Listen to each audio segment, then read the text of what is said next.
വിശാലിനിയുടെ ഇന്നത്തെ എപ്പിസോഡ് ആരംഭിക്കുമ്പോൾ ഒന്ന് നിർത്തുന്നുണ്ടോ എന്ന് ഉറക്കെ പറഞ്ഞിട്ട് വിഷ്ണു സത്യഭാമയോട് പറയുകയാണ്, അമ്മേ, ശാലിനി എന്നെ ജോലിക്ക് പോകാനായിട്ട് നിർബന്ധിച്ചിട്ടൊന്നും ഇല്ല.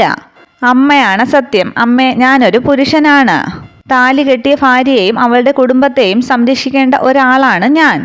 സങ്കടമല്ലാതെ മറ്റൊന്നും കൊടുക്കാൻ ഇന്നേ വരെ എനിക്ക് കഴിഞ്ഞിട്ടില്ല. മറ്റാരുടെയൊക്കെയോ മുതൽ കണ്ട് അതെല്ലാം എൻ്റെ സ്വന്തമാണെന്ന് കരുതിയാണ് ഞാൻ ഇന്നലെ വരെ ജീവിച്ചത്. അതൊക്കെ തെറ്റായിരുന്നുവെന്ന് എനിക്കിപ്പോൾ മനസ്സിലാകുന്നുണ്ട്. ഇനിയെങ്കിലും എനിക്ക് സ്വന്തമായിട്ടൊന്ന് ജീവിക്കണമെന്നുണ്ടമ്മേ. 1 രൂപയെങ്കിലും സ്വന്തമായിട്ട് സമ്പാദിക്കണമെന്നുണ്ട്. വിയർപ്പിന്റെ വിലയുള്ള ഭക്ഷണത്തിനെ സ്വാദു കൂടൂ.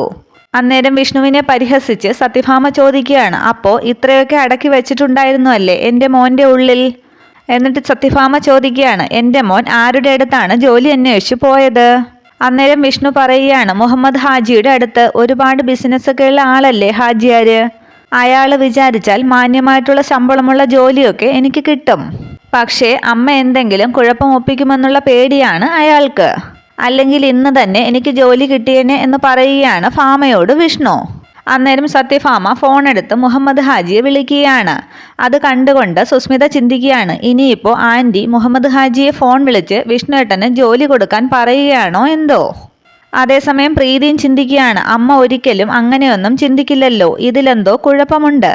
ഫോൺ എടുത്ത് ഹലോ സത്യാമ്മയെന്ന് ഹാജിയാർ പറയുമ്പോൾ ഭാമ പറയുകയാണ്, അപ്പോൾ ഹാജിയാർക്ക് ആളെ മനസ്സിലായല്ലോ, സന്തോഷം. മനസ്സിലായി സത്യാമ്മേ. സത്യാമ്മയെ ഞാനൊന്ന് വിളിക്കാനായിട്ട് ഇരിക്കുകയായിരുന്നു. എന്താണാവോ കാര്യമെന്ന് ഭാമ ചോദിക്കുമ്പോൾ ഹാജിയാർ പറയുകയാണ്, വിഷ്ണുമോൻ ഇവിടെ വന്നിരുന്നു ഒരു ജോലി അന്വേഷിച്ച്. ഞാൻ അറിഞ്ഞു. അക്കാര്യം പറയാനാണ് ഞാൻ അങ്ങോട്ടത്തേക്ക് വിളിച്ചത്. എന്താ സത്യാമ്മേ, മോന് ജോലി കൊടുക്കട്ടെ എന്ന് ചോദിക്കുകയാണ് ഹാജിയാർ. മാസാമാസം ഭേദപ്പെട്ട ഒരു ശമ്പളം കയ്യിൽ വെച്ച് കൊടുക്കുകയും നമ്മൾ ചെയ്യാം. അത് കേട്ട് ഉറച്ച തീരുമാനത്തിൽ സത്യഭാമ പറയുകയാണ്, അങ്ങനെ എണ്ണിക്കൊടുക്കാൻ തീരുമാനിച്ചാൽ പിന്നെ അധികം എണ്ണേണ്ടി വരില്ല ഹാജിയാർക്ക്. അത് കേട്ട് ഞെട്ടുകയാണ് വിഷ്ണു, ഒപ്പം ഹാജിയാരും. ഒരു രാത്രി ഇരുട്ടി വെളുക്കുന്നതിനു മുമ്പ് തടിമില്ലും കമ്പനികളും എല്ലാം ഞാൻ പൂട്ടിച്ചു കളയും. അന്നേരം ഞെട്ടി സത്യാമ്മയെന്ന് ഹാജിയാർ വിളിക്കുമ്പോൾ ഭാമ പറയുകയാണ്, ഇനി ഹാജിയാർക്ക് തീരുമാനിക്കാം വിഷ്ണുവിന് ജോലി കൊടുക്കണമോ വേണ്ടയോ എന്ന്. അന്നേരം ഹാജിയാർ പറയുകയാണ്, ശരി സത്യാമ്മേ, ഞാൻ വിഷ്ണുമോനെ കണ്ടിട്ടുമില്ല, മിണ്ടിയിട്ടുമില്ല. മോന് ഞാൻ ജോലി കൊടുക്കുന്നുമില്ല. ഞങ്ങൾ തമ്മിൽ ഒരിടപാടുമില്ല. അങ്ങനെയാണെങ്കിൽ ഹാജിയാർക്ക് കൊള്ളാം എന്ന് പറഞ്ഞ് ഫോൺ വയ്ക്കുകയാണ് സത്യഭാമ. അമ്മയുടെ ഈ പ്രവൃത്തിയിൽ ആകെ സങ്കടപ്പെട്ട് നിൽക്കുകയാണ് വിഷ്ണു, ഒപ്പം ശാലിനിയും. കരഞ്ഞുകൊണ്ട് വിഷ്ണു പറയുകയാണ്, ഈ കൊലച്ചതി എന്നോട് വേണ്ടായിരുന്നമ്മേ. ഭാമ പറയുകയാണ്, ഞാൻ ആരെയും ചതിച്ചിട്ടില്ല. സത്യഭാമയ്ക്ക് ഒരു വാക്കേ ഉള്ളൂ, എൻ്റെ മകന് ഒരു ജോലിയുടെ ആവശ്യമില്ല. എന്നിട്ട് പോകാൻ തുടങ്ങിയിട്ട് തിരിഞ്ഞു വന്നെന്ന് വിഷ്ണുവിനോട് പറയുകയാണ്, പിന്നെ എൻ്റെ മകൻ്റെ നെഞ്ചിൽ പച്ചകുത്തിയിരിക്കുന്ന ആ 2 അക്ഷരമില്ലേ, അമ്മ എന്ന്, അതങ്ങ് മായ്ച്ചു കളഞ്ഞേക്കണം. പകരം വേറെ 2 അക്ഷരം കുത്തിയാൽ മതി. ഭാര്യ എന്ന് പറഞ്ഞിട്ട് അവിടെ നിന്നും പോവുകയാണ് ഭാമ. പോകാൻ നേരം ശാലിനിയെ രൂക്ഷമായി നോക്കുന്നുണ്ട് ഭാമ. അന്നേരം തലതാഴ്ത്തി നിൽക്കുകയാണ് ശാലിനി. ആകെ സങ്കടപ്പെട്ട് നിൽക്കുന്ന വിഷ്ണുവിനോട് രാഘവൻ നായർ പറയുകയാണ്, മോനെ, സ്വന്തമായിട്ട് ജോലി ചെയ്ത് ജീവിക്കുന്നതിൽ തെറ്റൊന്നുമില്ല. പക്ഷേ ഈ സമയത്ത് എന്ന് പറയുമ്പോൾ ആകെ പൊട്ടിത്തെറിച്ച് ഉച്ചത്തിൽ വിഷ്ണു ചോദിക്കുകയാണ്, ഈ സമയത്തിന് എന്താ കുഴപ്പമച്ചാ? അതിനുശേഷം ഒന്ന് ദേഷ്യപ്പെട്ട് തൂണിൽ ആഞ്ഞ് കൈകൊണ്ടിടിക്കുകയാണ് വിഷ്ണു. മോനെ വിഷ്ണു, മതിയെന്നൊക്കെ രാഘവൻ നായർ പറയുന്നുണ്ട്. അന്നേരം ഒരു നിമിഷം ഇടി നിർത്തുകയാണ് വിഷ്ണു. പെട്ടെന്ന് വിഷ്ണുവിൻ്റെ കയ്യിലെ ചോര പൊടിയുന്നത് കണ്ട് ശാലിനി അടുത്തേക്ക് അയ്യോ ചോര എന്ന് പറഞ്ഞ് ഓടിച്ചെല്ലുകയാണ്. കൂടെ പ്രീതിയും ചെല്ലുകയാണ്. പെട്ടെന്ന് 2 പേരെയും തട്ടിമാറ്റി വിരൽ ചൂണ്ടിക്കൊണ്ട് വിഷ്ണു പറയുകയാണ്, അടുക്കരുത്, ആരും അടുക്കരുത്. മോനെ വിഷ്ണു, നീ എന്തൊക്കെയെ കാണിക്കുന്നതെന്ന് സങ്കടത്തോടു കൂടി ചോദിക്കുകയാണ് രാഘവൻ നായർ. അന്നേരം സങ്കടത്തോടെ വിഷ്ണു പറയുകയാണ്, വേണ്ടച്ച, ആരും വേണ്ട. ഈ വിഷ്ണുവിനെ മനസ്സിലാക്കാൻ ആരും വേണ്ട. വിഷ്ണുവിന് മാത്രം ആരുമില്ല. അമ്മയോ അച്ഛനോ ഭാര്യയോ ആരുമില്ല. വേണ്ട, ആരും വേണ്ട എന്ന് വിഷ്ണു പറയുമ്പോൾ ഞാൻ മരുന്ന് വെച്ച് തരാം എന്ന് പറഞ്ഞ് വിഷ്ണുവിൻ്റെ കയ്യിൽ പിടിക്കുകയാണ് ശാലിനി. അന്നേരം ശാലിനിയെ ദൂരേക്ക് തള്ളിക്കളഞ്ഞിട്ട് വേണ്ട, ആരും വേണ്ട എന്ന് പറഞ്ഞ് റൂമിലേക്ക് പോകുന്നു വിഷ്ണു. അന്നേരം രാഘവൻ നായർ പറയുകയാണ്, പാവം, അവൻ്റെ മനസ്സ് ഒരുപാട് മുറിഞ്ഞു. അതാണ് ഇവിടെ ചോരത്തുള്ളികളായിട്ട് ഇറ്റുവീണത്. തുടർന്ന് വിഷ്ണുവിൻ്റെ പിറകെ ഓടിപ്പോവുകയാണ് ശാലിനി. തുടർന്ന് റൂമിൽ ചെന്ന് സോഫയിൽ ആകെ ദേഷ്യത്തോടെ ഇരിക്കുകയാണ് വിഷ്ണു. അതിനുശേഷം കയ്യിലെ ചോരയും വിഷ്ണു ശ്രദ്ധിക്കുന്നുണ്ട്. തുടർന്ന് ശാലിനി അങ്ങോട്ട് ചെല്ലുമ്പോൾ ശാലിനി ഒന്ന് ദേഷ്യത്തോടു കൂടി നോക്കിയിട്ട് തലേനെ എടുത്തു വെച്ച് സോഫയിൽ തന്നെ കിടക്കുകയാണ് വിഷ്ണു.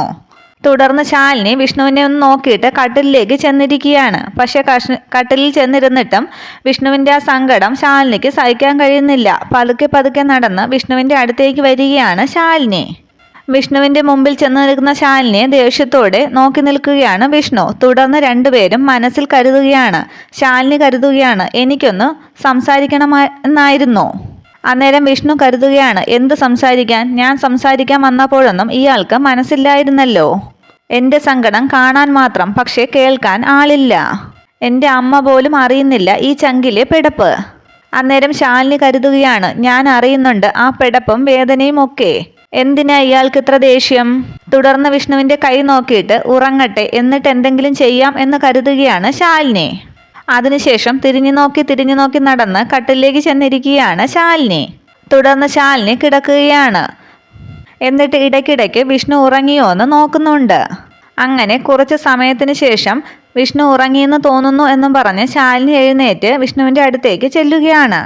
ഉറപ്പ് വരുത്താനായി വിഷ്ണുവിൻ്റെ മുഖത്തേക്ക് കൈയൊക്കെ വീശി നോക്കുന്നുണ്ട് ശാലിനി. വിഷ്ണു ഉറങ്ങി എന്ന് ഉറപ്പിച്ചതിന് ശേഷം പോയി മരുന്നും ബാൻഡേജും ഒക്കെ എടുത്തുകൊണ്ട് വരികയാണ് ശാലിനി. എന്നിട്ട് വിഷ്ണുവിൻ്റെ കൈ എടുത്തു വെച്ച് ഒന്ന് ഊതുകയാണ് ശാലിനി. തുടർന്ന് പഞ്ഞിയെടുത്ത് ചോര തുടയ്ക്കുമ്പോൾ വിഷ്ണു ഒന്ന് ചുമയ്ക്കുന്നുണ്ട്. അന്നേരം പിറകോട്ട് മാറുന്നു ശാലിനി. തുടർന്ന് മുറിവിൽ മരുന്ന് പുരട്ടുകയാണ് ശാലിനി. മരുന്ന് വെച്ച ശേഷം കുറേ നേരം വിഷ്ണുവിൻ്റെ ആ മുറിഞ്ഞ വിരലുകളിലേക്ക് ഊതി കൊടുക്കുകയാണ് ശാലിനി. എന്നിട്ട് ശാലിനി കരുതുകയാണ്, ദേഷ്യം വന്നാൽ പിന്നെ ചോര കാണണമെന്ന് നിർബന്ധമാണോ ഇയാൾക്ക്? ഇച്ചിരി കൂടുതലാണ് ചെക്കനെ, തെമ്മാടി എന്നൊക്കെ വിഷ്ണുവിനെ നോക്കി പറയുകയാണ് ശാലിനി. അതിനുശേഷം മുറിവ് കെട്ടുകയാണ് ശാലിനി. തുടർന്ന് വിഷ്ണുവിനെ നോക്കിയിരുന്ന ശേഷം ശാലിനി തലേ ദിവസം ശാരദാമ്മ പറഞ്ഞ കാര്യങ്ങൾ ഓർമ്മിക്കുകയാണ്. ഇപ്പോഴീ ജോലി അന്വേഷിച്ച് വിഷ്ണുമോൻ നടക്കണമെന്നുണ്ടെങ്കിൽ അത് നമ്മുടെ ശാരിക്ക് വേണ്ടിയായിരിക്കണമെന്ന് വേണം നീയും ഞാനും ഒക്കെ മനസ്സിലാക്കാൻ എന്ന് ശാരദാമ്മ പറഞ്ഞ കാര്യങ്ങൾ ആലോചിക്കുകയാണ് ശാലിനി. തുടർന്ന് ശാലിനി ഒരു പേന കൊണ്ടുവന്നിട്ട് വിഷ്ണുവിൻ്റെ കെട്ടിയ തുണിക്ക് മുകളിലായിട്ട് എന്തോ എഴുതുകയാണ്. എന്നിട്ട് പറയുകയാണ്, എനിക്ക് പറയാനുള്ളതെല്ലാം ഒറ്റ വാക്കിൽ ദേ ഇവിടെ എഴുതിയിട്ടുണ്ട്. എന്നിട്ട് വിഷ്ണുവിനെ നോക്കി തെമ്മാടി എന്ന് പറഞ്ഞിട്ട് തിരികെ കട്ടിലിൽ പോയി ഇരിക്കുകയാണ് ശാലിനി. തുടർന്ന് വിഷ്ണുവിനെ നോക്കി കിടക്കുകയാണ് ശാലിനി. തുടർന്ന് കാണിക്കുന്നത് രാവിലെ കുടുംബശ്രീ വീട്ടിൻ്റെ ഉമ്മറത്ത് ആകെ വിഷമിച്ച് എന്തോ ആലോചിച്ചിരിക്കുകയാണ് ശാരിക. അന്നേരം അവിടേക്ക് വരുന്ന രാജി മോളെ ശാരിക മോളെ എന്നൊക്കെ ശാരികയെ തട്ടി വിളിക്കുന്നുണ്ടെങ്കിലും ശാരിക അതൊന്നും ശ്രദ്ധിക്കുന്നില്ല. ശാരികയുടെ വിഷമിച്ചുള്ള ഇരിപ്പ് കണ്ട് ഒന്നും മിണ്ടാതെ ശാരദാമ്മയുടെ അടുക്കലേക്ക് പോവുകയാണ് രാജി. അടുക്കളയിലേക്ക് ചെന്ന രാജി ശാരദാമ്മ ഹോട്ടലിൻ്റെ താക്കോലെന്ന് ചോദിക്കുമ്പോൾ ദാ അവിടെ ഇരിപ്പുണ്ട് എന്ന് പറഞ്ഞ് അലമാരിയുടെ ഭാഗത്തേക്ക് ചൂണ്ടിക്കാട്ടുകയാണ് ശാരദാമ്മ. താക്കോലുമായി രാജി പോകാൻ തുടങ്ങുമ്പോൾ ഒരു ഗ്ലാസ് ചായ എടുക്കട്ടെ രാജി എന്ന് ചോദിക്കുകയാണ് ശാരദാമ്മ. വേണ്ട ശാരദാമ്മേ, ഞാൻ വീട്ടിൽ നിന്നും കുടിച്ചിട്ടാണ് വന്നത്. അവിടെ ചെന്നിട്ടും ചായ തിളപ്പിക്കാനല്ലേ പോകുന്നത്, ആവശ്യം പോലെ കുടിച്ചോളാം. അന്നേരം അതേ നീ ആ പാലും കൂടെ എടുത്തോന്ന് പറയുമ്പോൾ പാലുപാത്രവും എടുത്തുകൊണ്ട് പോവുകയാണ് രാജി. രാജി തിരികെ ഇറങ്ങുമ്പോഴും ശാരികയെ ഒന്ന് നോക്കിയിട്ട് ഹോട്ടലിലേക്ക് പോകുന്നു. തുടർന്ന് രാജി ഹോട്ടലിലേക്ക് ചെല്ലുമ്പോൾ അവിടെ തുറന്നു കിടക്കുന്നതായിട്ടാണ് കാണുന്നത്. അത് കണ്ട് തിരികെ ശാരദാമ്മയുടെ അടുക്കലേക്ക് ഓടി വരികയാണ് രാജി.